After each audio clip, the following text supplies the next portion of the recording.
We're all still following the saga of Monique and her daddy, well, her husband, who she calls daddy, Sidney Hicks, as they battle, it seems, in the public eye, her son, whom her husband, Sidney, refuses to call his son because he was considered his uncle for a long time because he and Monique were friendly, like brother and sister.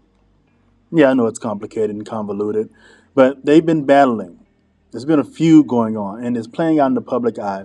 Monique went on to the Club Shay Shay show and shared a lot of things. She said some things about her son, and her son chose to respond, which we saw that in a previous video. You can go see that right after this one, or you can watch it before and come back. And then her son, Shalon, decided to share his side of the story and let us know that everything she's saying may not be true. Of course, Monique and her husband had to respond to that. And as you see here, what I'm showing are the receipts that Monique and her husband have provided, which for some odd, crazy reason, this mother, celebrity mother, decided to air out text messages between she and her son, private text messages, as her form of receipts. Very disappointing, in my opinion. Don't think it proves anything. Tried to say that he has mental health issues. He did it. It's very ugly. And now he has responded. Shalom, the son has responded again to these receipts and came with his very own receipts as well. This is getting ugly, ladies and gentlemen, to see a family fall apart even the more in front of our very eyes. But let's take a look at his receipts now that we've seen theirs. I'm Lam. This is the Black Hollywood Report. Here we go again, right? Hi, I'm Shalon. I'm gonna jump right into it. I guess the intelligent thing to do when assuming that your son is having a mental episode is to post personal screenshots of text messages that are 3 years old in an attempt to validate a false narrative as if they are some type of receipt. You also invaded the privacy of my daughter's grandparents by posting your receipts. Neither of you should never speak on mental health again if you thought that that idea was a good one. As a person who lives with mental health issues, let me be the first to educate you that there are individuals who have taken their lives, harmed, and also taken the lives of others for doing the very thing that you so proudly did and your fan base pats you on the back for, which is very telling to how strangers will buy into your toxicity. Picking up the phone to check on your son that you believe is having a mental episode to make sure that he is okay, while also making sure that your granddaughter is safe, is too much to ask, I guess.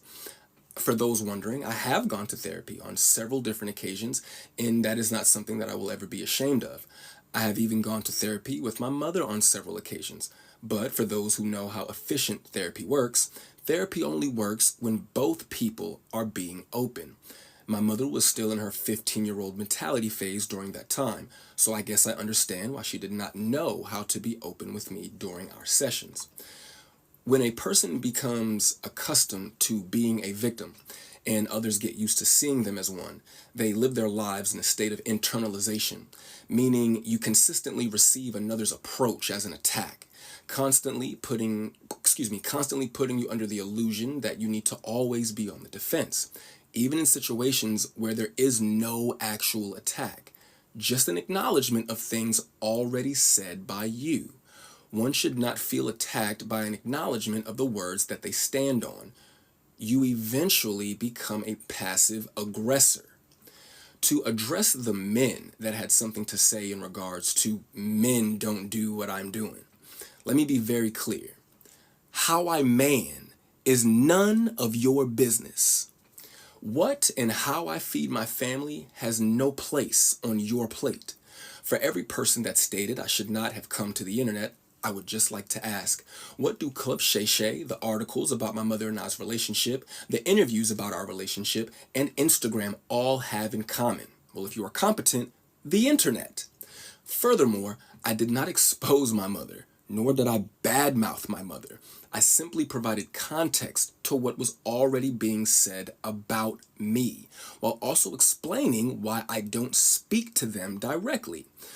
The reason Those that feel negatively about what I said are just having a hard time differentiating between Nikki Parker and Monique.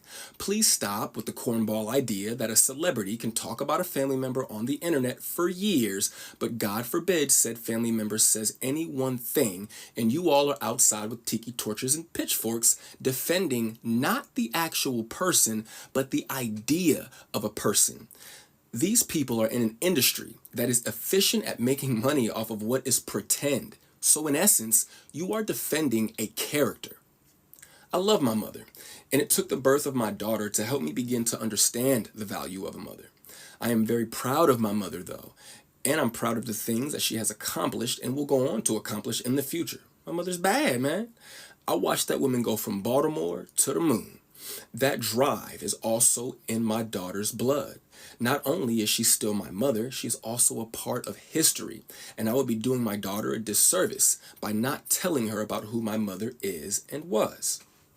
But since those messages that you posted were used as some type of a receipt to validate your false narrative, I figured I would take some time to gather up my receipts to validate my decision to move forward with my life without my mother in it.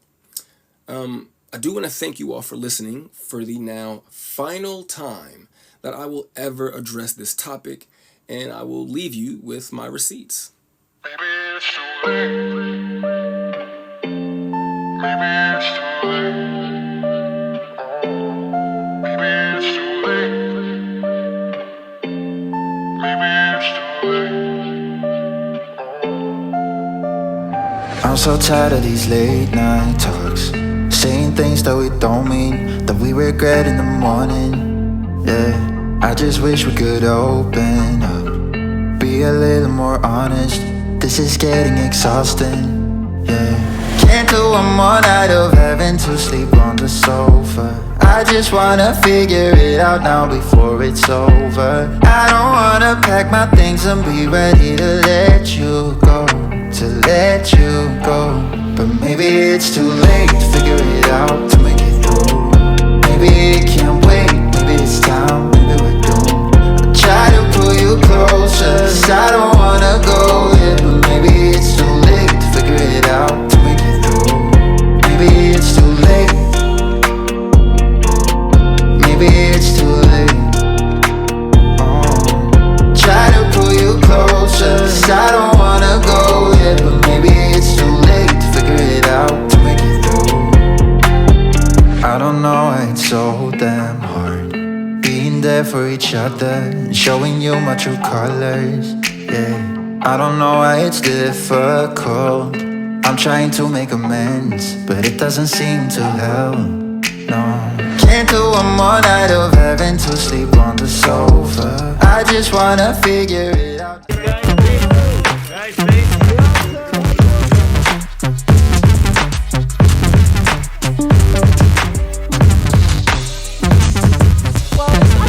For the black culture. I'm excited. I'm so excited for you. This is amazing, especially for our culture. So, as excited about the Oakland sisters.